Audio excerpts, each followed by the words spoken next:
एक बार जब अष्टावक्र मुनि महाराज की माता जी, जब वे मुनि जी अपनी माँ के पेट में थे, तो उनके पिताजी उन्हें एक कथा सुना रहे थे। और कथा सुनाते सुनाते मुनि जी महाराज भी भीतर वो कथा सुन रहे थे। कथा सुनाते सुनाते पिता ने पता नहीं क्या ऐसी बात कही कि भीतर से ही आवाज आई कि पिताजी, ये कथा ऐसे नहीं ऐसे हुई। पिता ने एक बार तो देखा, कहाँ से आवाज आई, अचानक से। ये कोई भविष्यवाणी तो नहीं, कोई आकाशवाणी तो नहीं हुई। मुझे इतने ज्ञानी पुरुष को बीच में टोकने वाला ये कौन व्यक्ति है जिसने मुझे कथा के बीच में कहा कि ये कथा ऐसे नहीं ऐसे हुई। थोड़ी देर के लिए तो अष्टावक्र मुनि महाराज के पिताजी भौचक्का हो गई। ये ऐसा आज तक मेरे जीवन में नहीं हुआ, ये आज अचानक ऐसा कैसे हुआ। तब अष्टावक्र मुनि महाराज जी ने कहा कि पिताजी, आप इधर उधर मत देखें, आप कोई भी अचंभित ना हुए। मैं आपका ही पुत्र अपनी माता के गर्भ से बोल रहा हूं। पिता को एक बार तो ये लगा कि शायद कोई भूत प्रेत तो नहीं बोल रहा, कोई देवी देवता तो नहीं बोल रहा। लेकिन जब अष्टावक्र मुनि महाराज ने कहा कि नहीं, मैं आपका ही पुत्र बोल रहा हूं पिताजी, तब पिता भी एकदम क्रोधित हुए और उन्हें श्राप दिया कि जा पुत्र, तू मुझे अभी से जब पैदा भी नहीं हुआ इस संसार में, अभी तक तू आया भी नहीं, और आप मुझे शिक्षा दे रहे हो। तो पिता ने क्रोधित होकर अपने बच्चे को श्राप दे दिया कि जा, तेरे शरीर में 8 तरह के मोड़ हो जाए, जिसकी वजह से ही जब वे संसार में आए अष्टावक्र मुनि महाराज, तो उनका नाम लोगों ने अष्टावक्र मुनि रखा, क्योंकि शरीर 8 तरीके से मुड़ा तुड़ा हुआ था। वे चलते थे भी, जब मुनि महाराज चलते थे तब लोग उन्हें देखकर हंसते थे। ये क्या परमात्मा का नायाब करिश्मा है, ये कैसा करिश्मा है कि एक व्यक्ति 8 जगह से तोड़ा मरोड़ा हुआ, ऐसा कैसे पैदा हुआ।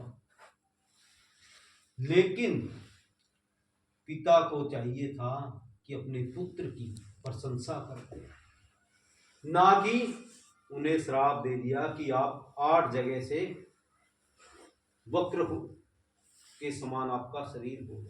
नहीं, मैं आपसे भी कहता हूं कि अगर आपका बच्चा अगर आपको कहीं कुछ भी बीच में टोके, तो 1 सेकंड के लिए, 1 मिनट के लिए उसकी बात पर गौर अवश्य फरमाए। क्या पता वो बच्चा सही कह रहा हो और हम अपने अहंकार के कारण उसकी बात को अनदेखा कर दें। तो अष्टावक्र मुनि महाराज के पिता सच में ज्ञानी तो थे ही। एक बार राजा जनक, अष्टावक्र मुनि महाराज के पिताजी राजा जनक के ही राज्य में रहते थे, और राजा जनक एक दिन सिंहासन पे बैठे हुए, बैठे बैठे उनकी एक झपकी लग गई, और झपकी लगने से ही वो एक ऐसा स्वप्न देखा कि वो किसी से उस स्वप्न के बारे में ब्याह भी नहीं कर पा रहे थे। उन्होंने देखा कि मैं कहीं रेगिस्तान के अंदर भटक रहा हूं, भूखा प्यासा, ना मुझे पीने के लिए जल है, ना खाने के लिए अन्न है।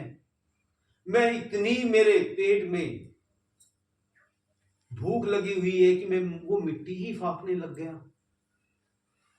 आप सभी का यह अनुभव है कि आप कुछ ही सेकंड के लिए जब, या कुछ ही मिनट के लिए जब आप नींद में जाते हैं, तो इतनी सी ही नींद में आप ऐसा स्वप्न देख पाते हैं कि आपको कभी जल्दी से भूल भी नहीं पाते। राजा जनक बड़ा आश्चर्यचकित हुआ कि ये क्या, मैं तो राजा, और अभी जो स्वप्न मैंने देखा वो क्या था। उन्होंने अपने पूरे राज्य में मनियादी करवा दी कि जो भी पंडित, पुरोहित, ज्ञानी मेरी इस समस्या का समाधान कर देगा, मैं उसे मन मानूंगा, धन दूंगा, और इसके अलावा भी मैं अपनी तरफ से भी उसे अच्छे अच्छे उपहारों से सम्मानित करूंगा। कहते हैं कि बड़े बड़े पंडित, पुरोहित, ज्ञानी सभी आए।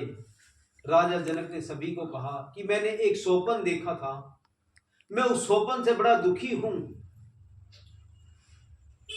आप बताएं क्या वो सत्य था या जो अब मैं बैठा हूं ये सत्य है। कहते हैं कि बड़े बड़े पंडित, पुरोहित, ज्ञानी कोई भी राजा जनक की इस समस्या का समाधान नहीं कर सके। अष्टावक्र मुनि महाराज के पिताजी भी राजा जनक के स्वप्न का उत्तर देने के लिए राजा जनक के दरबार में उपस्थित हुए, और उन्होंने भी राजा जनक को कहा कि राजन, मैं भी आपके इस प्रश्न का उत्तर तो नहीं जानता, लेकिन राजा जनक की एक शर्त भी थी, जो अगर कोई मेरे प्रश्न का उत्तर नहीं दे पाएगा तो वो कारावास के लिए भी तैयार रहे। कुछ लोगों ने अपने अहंकारवश बढ़ा चढ़ा के राजा को प्रसन्न करने के लिए तरह तरह के उत्तर दिए, लेकिन राजा जनक किसी के भी उत्तर से संतुष्ट नहीं हुए, और राजा ने उनका अहंकार देखकर उन सबको कारावास में डाल दिया। लेकिन अष्टावक्र मुनि महाराज के पिता की इतनी तो ईमानदारी थी कि उन्होंने मना कर दिया कि राजन, मैं भी आपको संतुष्ट नहीं कर पाया आपके स्वप्न के बारे में और इस सच्चाई के बारे में।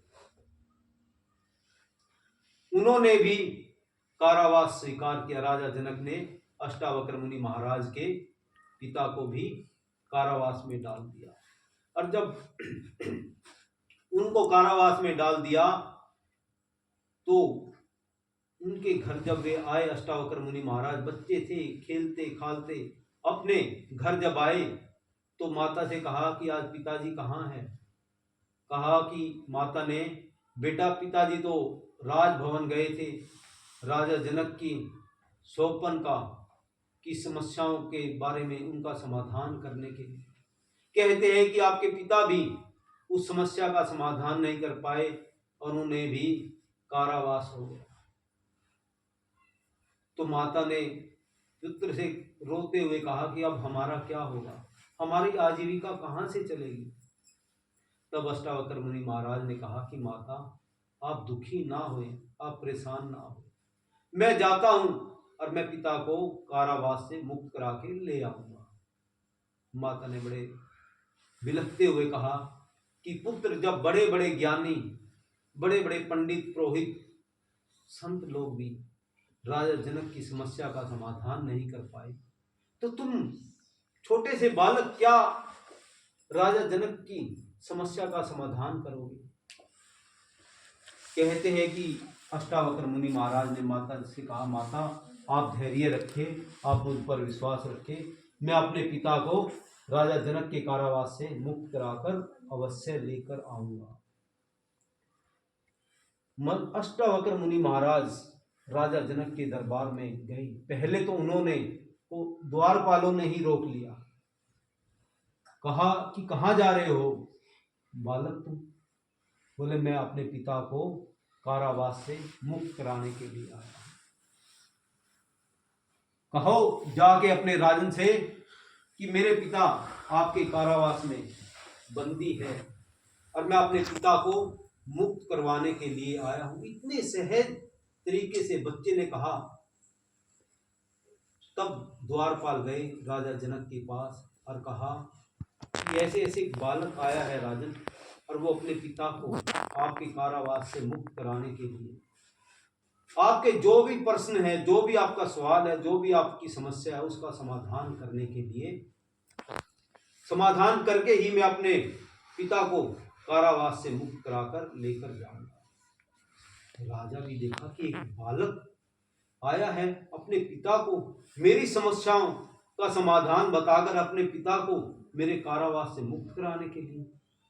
राजा ने कहा कि जाओ उस बच्चे को शीघ्र राजभवन में ले आओ।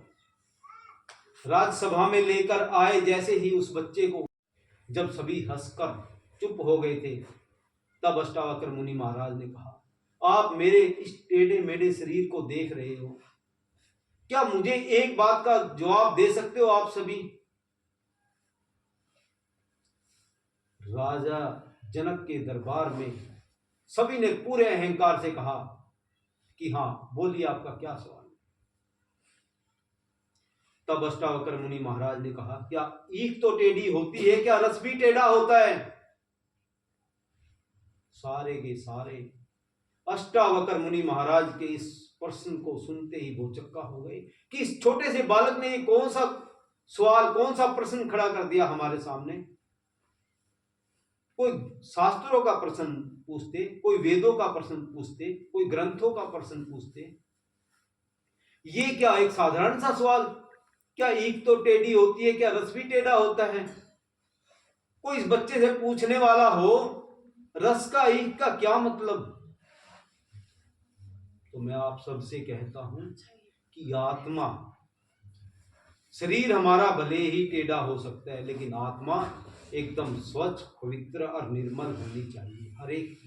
हर एक का मन शुद्ध पवित्र होना चाहिए। जब ही आप शांत मन से और पूरे आनंदित जीवन जी पाएंगे। सभी के सभी मौन हो गए और कोई भी अष्टावक्र मुनि महाराज के प्रश्न का जवाब नहीं दे पाया। तब अष्टावक्र मुनि महाराज ने कहा कि हे राजन, बताए आप मुझे, आपकी क्या समस्या थी जिसके कारण आप इतने दुखी हो रहे हो, आप इतने परेशान हो रहे हो। राजा जनक ने भी देखा कि ये बच्चा सच में कोई विलक्षण है, कोई अलौकिक तेज है इस बच्चे के चेहरे पे, कोई जरूर ये पुण्य आत्मा, कोई दिव्य आत्मा है ये। तब राजा जनक ने कहा कि वत्स, मैंने एक स्वप्न देखा, उसमें देखा कि मैं रेगिस्तान के अंदर भटक रहा हूं भूख प्यास से, और मुझे भूख इतनी सता रही है कि मैं मिट्टी फाक रहा हूं भूख के मारे। क्या वो सत्य है जो मैंने स्वप्न देखा? क्या ये सत्य है जो अब मैं राज भोग रहा हूं? क्या इस सिंहासन पे बैठा मैं राज कर रहा हूं? क्या ये सत्य है? दोनों में से सत्य क्या है? आप सभी ने, बहुत से मित्रों ने, मैं कहता हूं जिसने भी विजन देखा है, मैं विजन की बात कर रहा हूं, स्वप्न की बात नहीं कर रहा, विजन, जिसने भी विजन देखा है उसने पाया है कि सच में मैं वैसा का ही वैसा हूं। या बहुत से मित्रों का स्वप्न ऐसा भी हुआ है, बताए कि वो सत्य था या ये सत्य है। अष्टावक्र मुनि महाराज ने कहा कि हे राजा, अगर आपको अपने प्रश्न का जवाब चाहिए तो आप अपने सिंहासन से नीचे उतरे और मुझे सिंहासन पे बैठने दें, तभी मैं आपके प्रश्न का जवाब दे पाऊंगा। राजा ने कहा, बस इतनी सी बात? राजा जनक अपने सिंहासन को छोड़कर जहां पर वो बालक खड़ा था वहां पर आकर खड़े हो गए और खुद उस बालक को वो सिंहासन दे दिया। उस सिंहासन पर बैठकर अष्टावक्र मुनि महाराज ने कहा कि राजन सुनो, ना वो सत्य था ना ये सत्य है। जो स्वप्न देखा वो भी सत्य नहीं था, और ये जो आप देख रहे हैं, जो ये भोग रहे हैं, जो ये राज का आप भोग रहे हो, ये भी सत्य नहीं। ये भी एक दिन बीत जाएगा, वो भी बीत गया, ये भी बीत जाएगा। जो आप ये राज भोग रहे हो ये भी एक बीत ही जाएगा, ये भी एक स्वप्न की तरह सब कुछ बीत जाएगा। मैं कहता हूं कि 60 साल, 70 साल, 100 साल के हमारे किसी भी बुजुर्ग से पूछे कि आपने 100 साल जिए हैं, क्या आपको उसकी सारी स्मृति याद है? उनसे भी यही आपको अनुभव मिलेगा कि सारा जीवन एक स्वप्न की तरह ही बीत गया। तो आज की ये विशेष बात यही है कि आप हर पल को जिए, कोई भी पल आपका खाली ना जाए, हर पल आप शांति से आनंद से जिए। आप भोजन कर रहे हैं तो पूरे भोजन का आनंद लें, आप ध्यान की गहराई में जा रहे हैं तो पूरे ध्यान की गहराई में जाएं और कुछ अमूल्य अनुभव को लेकर आए। हम कर तो रहे हैं ध्यान, हमारा ध्यान कहीं और है। हम कर तो रहे हैं भोजन, हमारा ध्यान कहीं और है। हम खेल रहे हैं खेल, हमारा ध्यान कहीं और है। लेकिन नहीं, अगर आप खेल खेल रहे तो खेलो पूरी ऊर्जा के साथ, पूरे मन से, पूरे भाव से उस खेल में इतने तल्लीन हो जाएं कि आपको किसी भी दूसरे कार्य का होश भी ना रहे। आप देख लीजिए, जब जब आप ध्यान करोगे आपके सामने असंख्य विचार आ जाएंगे। वे ही विचार आपको ध्यान की गहराई में नहीं जाने देंगे।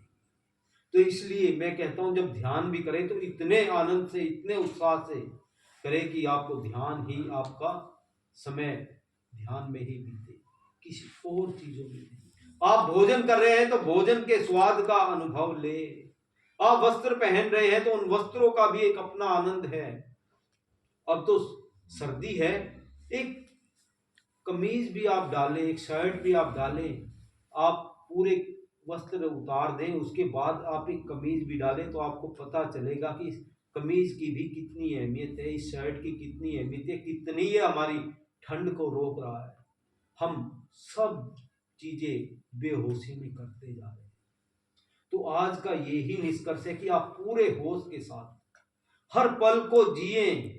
कहीं ऐसा ना होए कि आप 100 साल भी बेहोशी में जीकर चले जाएं।